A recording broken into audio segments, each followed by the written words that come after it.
I've posted about this before, but I want to use the example of Prince. I was listening to a radio station once in Montana, and Prince was saying on it that they were explaining about him that he wanted to be known for his music. He didn't want to be known as a black man playing music, and he didn't want to be known as, like, even necessarily for his sexuality. In fact, so much he didn't want to be known that he changed his name to a symbol.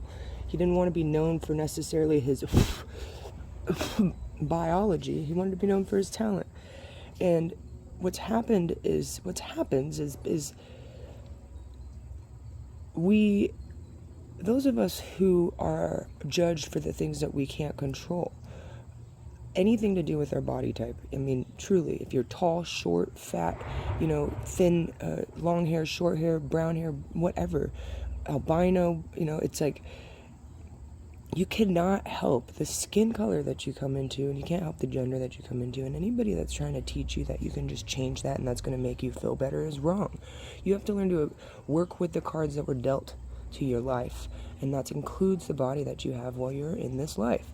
And that's really all I really have to say about it. And when these things get politicized, it's like I'm watching these people speak and talk about what they care about, and everybody what it's saying without saying is, it's not about that. It's not about the money. It's not about the race. It's not about the gender or sex. It's not about any of that. It's just about people just like simply getting along. Like, why is it like that we can actually like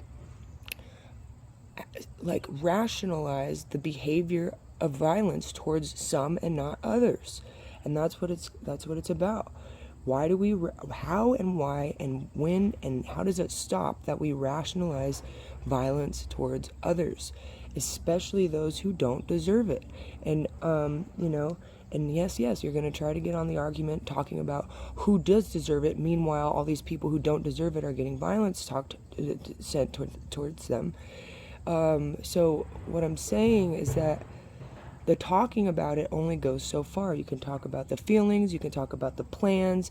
There are people who have great ideas, fantastic, amazing ideas, myself included. I have some good ideas that are just like beneficial, for just like the air of things, like not just for me, not just for my family, not just for people that I know, but from what I've seen in the world, where it's like, oh, this could use a little tweaking, and I actually have a pretty simple, straightforward idea, but somehow these simple ideas get complicated, and it wastes time and energy and money, and it's gonna backfire.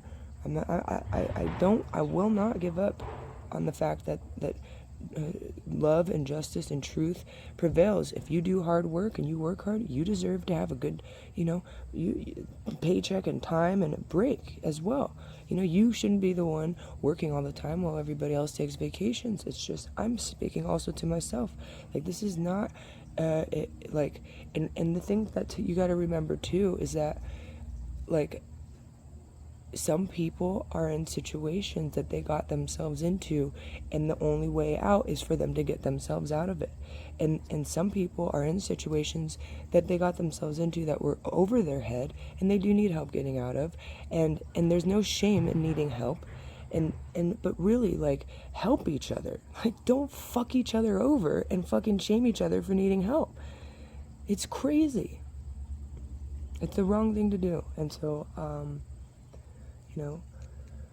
so we have all these like trigger points, these point words that everybody throws out in the air to get people apparently motivated, but it's actually really discouraging because it undermines our intelligence, that you think that we need to be dismantled to be inspired. Something bad has to happen for something good to happen. No.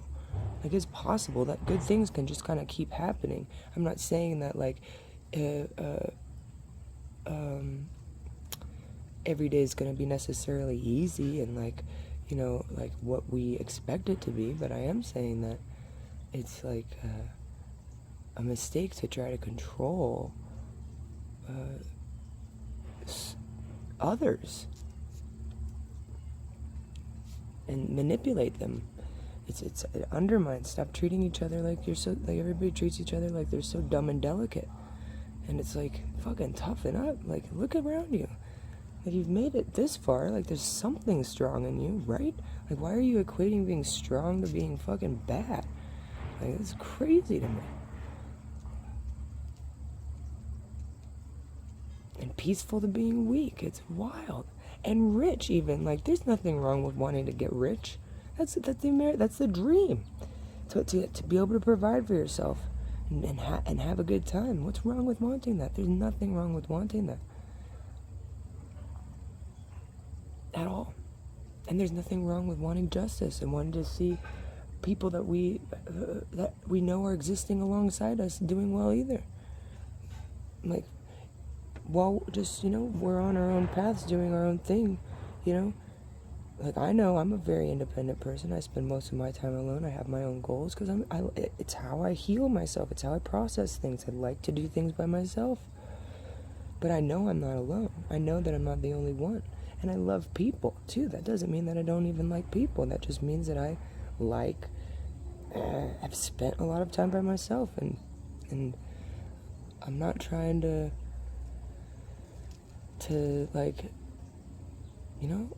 I've seen myself try to be manipulative before, and it was something that I needed to do at the time to get something that I wanted, which was attention and love. So I started giving myself attention and love, and I don't feel the need to manipulate myself or others. And you should be happy to have me as a friend, because because I don't have that kind of intention in me. I'm intentionally living in a way that believes that I shouldn't burden my friends with my fucking problems. I shouldn't, I really do believe that. That's not, and a true friend is somebody who doesn't make you feel like a burden. It took me a long time to understand what that really meant. And it's somebody and it's not somebody who's an excuse either. That's not a friend. A friend is not somebody who lets you dismantle and be an asshole so that they can be one too. It's somebody who understands that everybody has shit that they're going through, and when you have your breakdown, which you will, because everybody does, that friend, a true friend, watches, observes, and makes sure you're not really getting hurt. You have to kind of get a little messy and ugly to go through a breakthrough. It's a part of life. And this fear of getting messy and ugly is causing some blockages for some people. And also, when you get through the breakthrough, that friend isn't going to tell anybody. They're not going to make fun of you. They're not going to make it to your face or others. They're going to be like, all right, you made it through that. Next step. No big deal. But to make a big deal about these issues that it's strange, because if it's already a trigger point for you, we know it's a big deal. We know we're dealing with this. We know it's tough. And I, for one, my entire life have been told that the world doesn't revolve around me. So I have a personality about it. I know it doesn't revolve around me, And that part of me that hears that kind of gets, it's like, I actually am here. It does revolve around me. My life does revolve around me. I have to take care of myself. It's that kind of thing. So, just, if you have talents and gifts, don't let anybody tell you what your talents and gifts are and how you can use them and should use them. That's between you and the good Lord.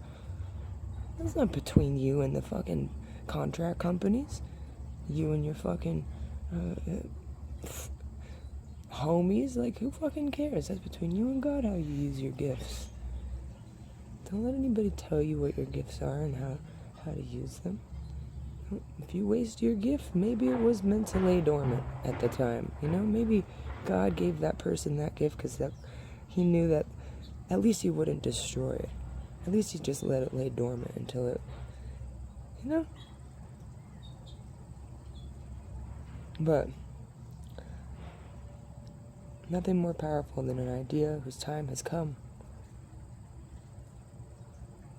I think that Saul Williams, if you get the chance to listen to Saul Williams today, I suggest listening to the song List of Demands or OHM, O-H-M. Hope that this video has been, I hope it reaches somebody, and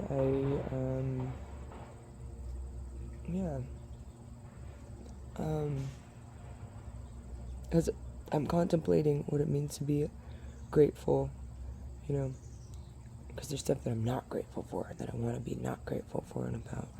And it comes up, it's real. And it's right. I shouldn't have to be grateful for being abused or used. It's a challenge to be like, okay, what's the lesson in this? It's hard to be that way, and it doesn't always have to be about what the lesson. It can be about the blessing sometimes. And you know, I guess like if you're used to having your parades rained on, you're gonna enjoy the rain. You're gonna like thunderstorms, you know, because that's what it's about. Rain or shine, rain or shine.